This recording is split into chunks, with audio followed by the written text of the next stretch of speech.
정치 사회적으로 논란이 뜨거운 이슈에 대해 다양한 목소리를 들어보는 맞짱 토론 시간입니다. 이낙연 총리가 2박 3일 일정으로 일본을 방문합니다. 나루히토 일왕 즉위식에 오늘 참석하고 이틀 뒤인 24일에는 아베 총리를 만나서 문재인 대통령의 친서를 전달할 예정입니다. 한일 양국의 갈등이 이어지고 있는 가운데 이낙연 총리와 아베 총리의 만남이 어떤 성과를 낼 수 있을지 주목됩니다. 먼저 출연자들을 소개해드립니다. 제 오른쪽입니다. 호사카 유지 세종대 교수 나오셨습니다. 예, 안녕하십니까. 네, 안녕하십니까. 그리고 제 왼쪽입니다. 양기호 성공회대 일본학과 교수입니다. 네, 안녕하십니까. 네, 안녕하십니까. 일제 강제징용 피해자 배상 판결과 한일 군사정보보호협정 그리고 수출 규제 등 한국과 일본 사이에 놓여 있는 문제들이 참 많습니다. 한일 양국이 접점을 찾지 못하는 상황에서 대표적인 지1파로 알려진 이낙연 총리가 외교 전면에 나섰습니다. 토론 시작하겠습니다. 먼저 두 분께 질문을 드리겠습니다. 오늘 이낙연 총리가 일본을 향해 떠나게 됩니다. 2박 3일 동안 일본에 머물면서 아베 총리도 만나게 되는데 어떻습니까? 기대해봐도 될까요? 호사카 교수님. 예, 먼저 사회적으로는 상당히 일본의 지금 반일 감정이 혐한 감정 네. 그건 좀 있습니다. 그것을 누그러뜨릴 효과는 충분히 있다 그렇게 생각됩니다. 그러나 일본 정부가 어떻게 반응할지는 상당히 미지수라고 할 수밖에 없습니다. 그래서 일본 사회에는 좋은 영향을 주지만 여러 가지 행사가 있기 때문에 네. 그러나 일본 정부가 아직 호응하느냐 이 부분은 가시고 좀 진소도 건네주시고요. 아직은 일본 쪽에서는 좋은 반응이 일본 정부로서는 보이고 있지는 않습니다. 네. 네, 그래서 조금 걱정되는 부분들이 있는 것입니다. 기대는 하고 있지만 여전히 걱정이 많다 이런 말씀이시고요. 예, 네. 양기호 교수님은 어떠세요? 저도 그렇습니다만 약간 기대는 하고 싶습니다. 사실 이제 작년 10월 말에 그 강제징용에 대한 대법원 판결이 있었거든요. 네. 그 뒤로 이제 이낙연 총리께서 실무팀을 만들어 가지고 이 문제에 대해서 대책을 많이 검토를 해왔습니다. 근데 그 과정에서 이제 일본 측과 이 많은 어떤 그 교류가 있었습니다. 일본 정재계 그리고 여러 가지 일본의 여러 가지 시민단체 포함해가지고 전문가와 여러 가지 교류가 있어서 아마도 한국 정치인 가운데서는 이 한일 관계 해법에 대해서 가장 잘 알고 있다라고 보고 있습니다. 또 실제로 이제 알고 있을 뿐만 아니라 그 동안에 여러 가지 한일 의원연맹의 간사장 그리고 이 주일 특파원 하면서 많은 이제 인적 네트워크가 있습니다.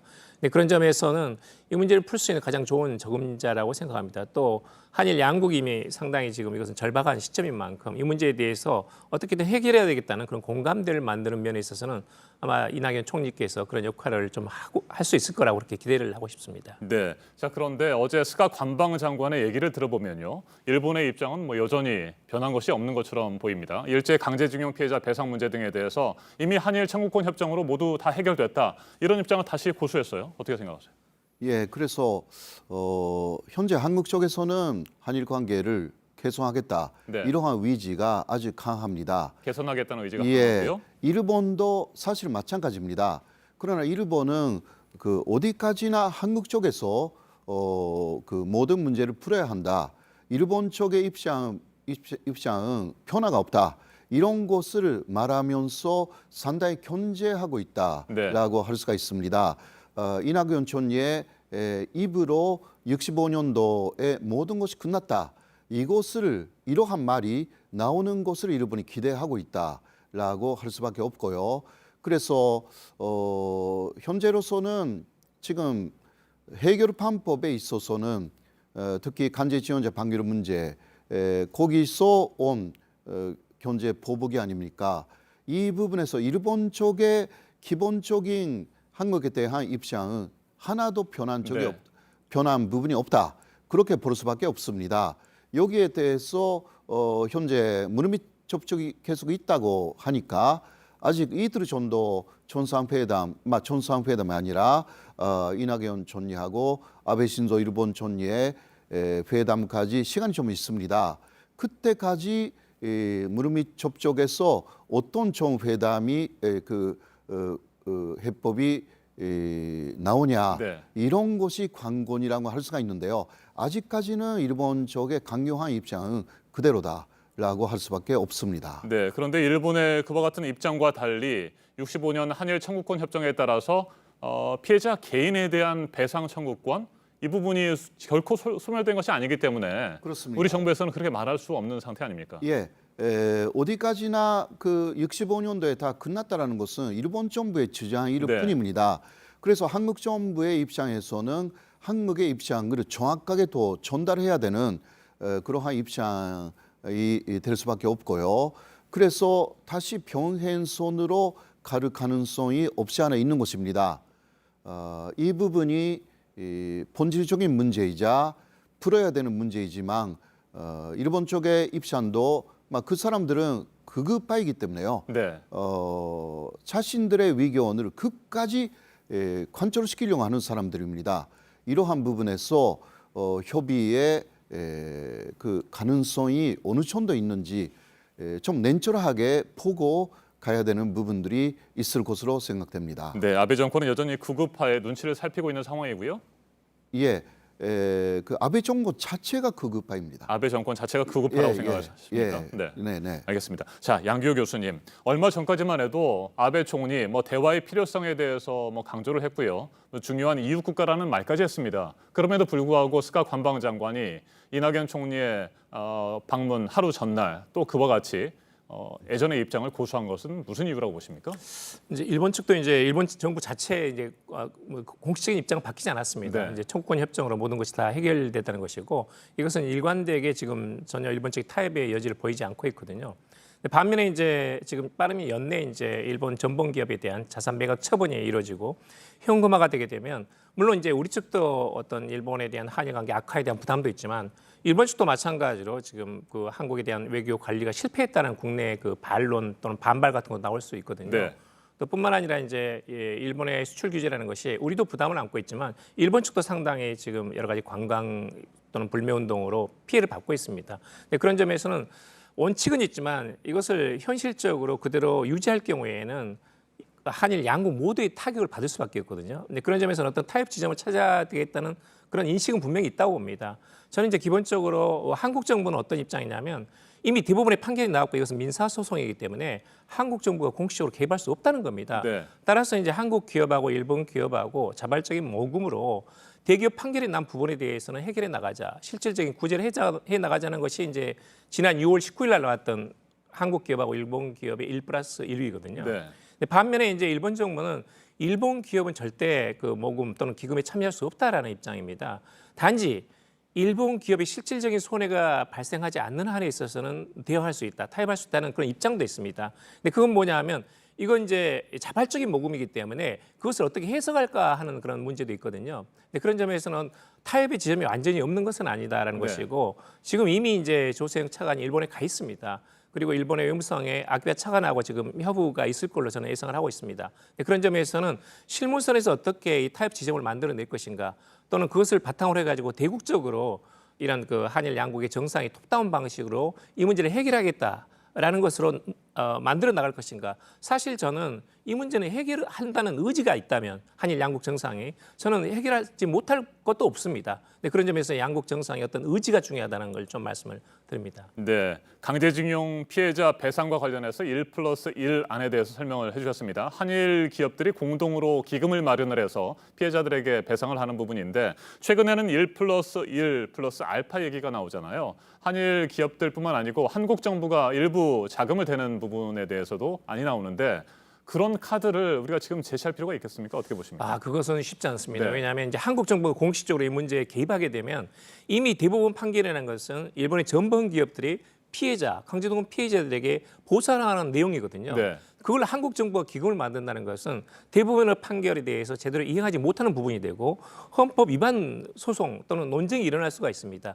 그런 점에서는 한국 정부가 간접적으로 개입하는 것은 가능하지만 1+1+ 알파 자체가 한국 정부가 직접 개입하거나 기금을 만드는데 참여한다는 것은 저는 거기까지는 너무 나간 것이다. 그것은 굉장히 신중해야 되고 그래서 지난 6월 19일 나온 것이 뭐냐면 한국 기업하고 일본 기업이 자발적인 모금하고 단지 한국 정부가 한국 기업이 자발적인 모금이 가능하도록 그런 환경을 조성하는 것. 네. 그건 저는 플러스 알파가 될 수 있다고 봅니다. 네, 그렇지만 한국 정부가 직접적으로 어떤 기금 조성에 참여하는 것들은 절대 안 된다 이런 입장이시군요. 그것은 피해자가 아마 수용하지 않을 가능성이 있습니다. 왜냐하면 피해자는 지금까지 20년 넘게 소송을 해왔고 거기에 대부분의 판결이 있는 것이고 그 원칙은 뭐냐면 일본 전범 기업들이 사죄하고 보상하라는 것이거든요. 거기에 대해서 한국 정부가 보상한다는 것은 이것은 일치하지 않습니다. 그런 점에서는 과연 피해자들이 이것을 수용할 수 있는 것인가에 대해서는 저는 쉽지 않다라고 봅니다. 네, 피해자들뿐만 아니라 우리 국민들의 정서상으로도 절대 그렇습니다. 받아들일 수 없는 상황인 것 같습니다. 호사카 교수님은 어떤 생각이세요? 1+1 플러스 알파에 한국 정부가 기금 조성에 참여하는 부분이 들어간다고 한다면 이게 일본 정부에서는 받아들일 수 있는 아닙니까? 일본 쪽에서는 쭉 그렇게 네. 요구해 왔죠. 네, 그러나 이거는 민사 소송이기 때문에요. 사실 개인에 대해서 기업도 개인입니다. 그렇기 때문에 이거 양쪽 정부가 개입하는 것 자체가 65년도에는 외교보호권, 국가의 외교보호권이 소멸 되었다. 이게 일본 정부의 입장이기도 합니다. 그러나 현재 일본 정부는 사실 자신들이 소멸되었다라고 이야기한 외교보호권을 강하게 사용하고 있는 거죠. 네. 현재 그런 뜻에서 일본 정부의 대응 자체가 사실 잘못되어 있는 것이고요. 그래서 기본적으로는 1+1로 가야 되는 것입니다. 그렇게 되면 일본 측의 요구도 한국 쪽의 요구도 이게 일치가 되지 않는 그러한 상황이죠. 지금 양교 교수님이 플러스 알파 부분이 좀 그래도 있다라고 하신 부분은요. 민간 차원의 기금이라든가 좀 다른 부분이 좀 있습니다. 그런 것을 생각하고 있을 가능성도 있습니다. 그러나 그럴 경우는 과거에는 위안부 문제도 그런 식으로 민간 기금을 갖다가 위안부 피해자들에게 보상을 하는 그런 방안이 있어가지고 오히려 그것은 국가의 배상이 아니다라고 해서 상당한 반발이 있었습니다. 한국 쪽에서요. 네. 그래서 다시 비슷한 형식으로 간다면 위안부 문제 때 여러 가지 실패를 다시 되풀이할 가능성이 있어가지고 사실 한국 정부의 입장으로서는 일본 기업하고 한국의 피해자들 사이에서의 마무리 이게 가장 이상적인 내용이고요. 일본 정부가 그것을 어느 정도 수용하는 그러한 안이 나오지 않는 한 무조건 그냥 민간의 보상으로 배상을 대시한다. 이렇게 가면 법적으로도 배상 그러니까 일본의 법적인 책임을 인정하지 않는 방향으로 또 가기 때문에 잘못하면 또 2015년에 12월에 있었던 위안부 합의 그때도 문제가 좀 있었습니다. 네.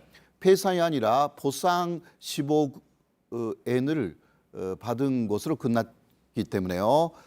배상하고 보상의 차이가 분명히 있습니다.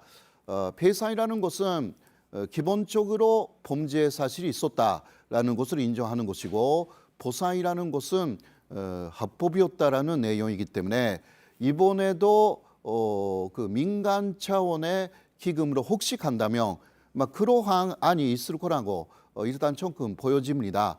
그러나 그런 식으로 가면 결국은 일본 쪽에서 생각하는 65년도에 다 끝났다. 그러나 아직 부족함이 좀 있었다라는 부분을 일본 쪽에서 인정하는 거죠. 그래도 보상으로 간다.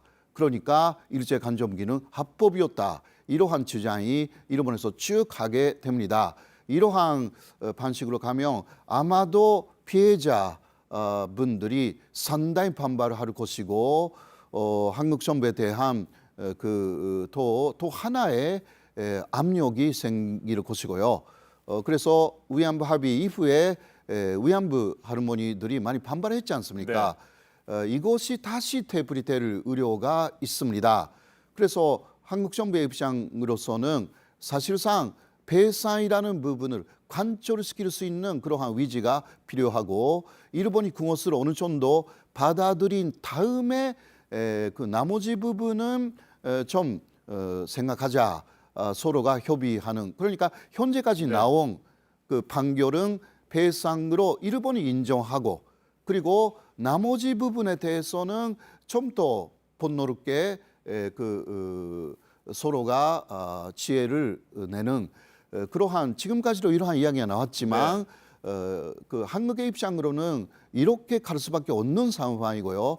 더 이상 양보해 버리면 이것은 정말 그 한국 내에서는 큰 문제가 생긴다. 그렇게 저는 생각합니다. 네. 한국이 더 이상 양보를 해서는 안 된다 이런 말씀을 하셨고요. 일본이 과거사에 대해서 진심으로 반성하고 법적 책임을 인정할 필요가 있고 그에 따라서 강제징용 피해자들에 대한 배상에 직접 참여하거나 아니면 일본 전범 기업들이 서둘러서 배상을 하도록 만들어야 되는데 그렇지 않고 있는 상황입니다. 네. 이 같은 상황에서 우리 정부가 뭐 정부 기금으로 피해자 배상 기금 조성에 참여한다거나 이런 것들은 안 된다 이런 말씀. 예. 두 분이 똑같은 의견이신 것 같습니다. 저는 이제 사실 이것은 이제 우리 대부분의 판결이 있거든요. 근데 일본 대부분의 판결이 있었습니다. 일본에서는 패소했고 여기서는 승소한 거거든요. 근데 한일 양국 간에 이제 조약으로 맺어진 그 1960년의 청구권 협정이거든요. 근데 그런 면에서 일본은 끝났다는 입장이고 우리는 끝나지 않았고 개인 청구권을 일본도 인정하지 않았냐 하는 것이 이제 우리 측의 입장이거든요. 네. 그렇기 때문에 이것은 정치적으로 어떤 조약에 있어서 국내 상황으로 봤다면 투보이스 두 개의 행정부의 역할하고 사법부의 역할이 좀 틀린 겁니다. 근데 그 점에 있어서는 어떤 한일 양국이 정적인 타협으로 문제를 도출해야 됩니다. 지금은 왜냐하면 사법적으로는 한국과 일본이 각각 다르거든요. 네. 근데 조약이 있고 이것을 전제로 해가지고 한일 양국이 외교적인 정적인 타협을 해서 문제를 풀고 나가지 않으면 이건 다른 방법에서 풀 방법이 없습니다. 근데 그런 점에서는 어려운 결정이고 어려운 과정인데 그럼에도 불구하고 한일 양국이 정상회담을 통해 가지고 이 문제를 풀어나가는 것이 바람직하다라는 정도로 좀 말씀드립니다. 네, 한일 군사정보보호협정이 11월 23일부터 효력을 상실하게 됩니다. 우리 정부가 종결하기로 결정했기 때문이죠. 자, 그런데 이 한일 군사정보보호협정 지소미아 문제와 그리고 일본의 일방적인 수출 규제, 화이트리스트 배제 이런 부분들을 맞교환하는 형태로 문제를 해결하면 어떻겠느냐 뭐 이런 얘기들이 있습니다. 이에 대해서 어떻게 생각하세요? 그거는 역시 그 이쪽에서 그런 논리로 움직이고 있습니다. 이쪽이라고 하면 말이죠. 한국입니다. 네, 한국입니까? 한국 쪽에서 네. 그래서 그 일본이 안보적인 부분에서 한국을 신뢰할 수가 없다. 그렇기 때문에 수출 규제에 들어간 것입니다. 그리고 또 화이트리스트에서 한국을 제외시켰습니다. 그런데 지소미아라는 것은 안보적인 신뢰 관계가 없으면 계속 유지할 이유가 없는 부분입니다. 그렇기 때문에 지소미아를 한국은 전료시키려고 그렇게 일본에 통보를 했고 그러나 그 수출 규제 부분을 일본이 푼다면 그 다시 지소미아를 연장시킬 수 있다. 그거는 그러니까 막교환한다라는 두 가지를요. 그건 한국 쪽의 논리라고 할 수가 있습니다. 네, 일본 쪽은 어떻습니까? 일본 측은 따로따로 이 부분을 전혀 다르게 이야기를 하고 있습니다. 별개의 문제라고 별개의 생각합니까? 문제. 그러니까 수출 규제는 한국의 수출 관리 시스템에 문제가 있다. 그렇기 때문에 2004년까지의 시스템으로 다시 돌린다. 이러한 논리를 구축하고 있고요.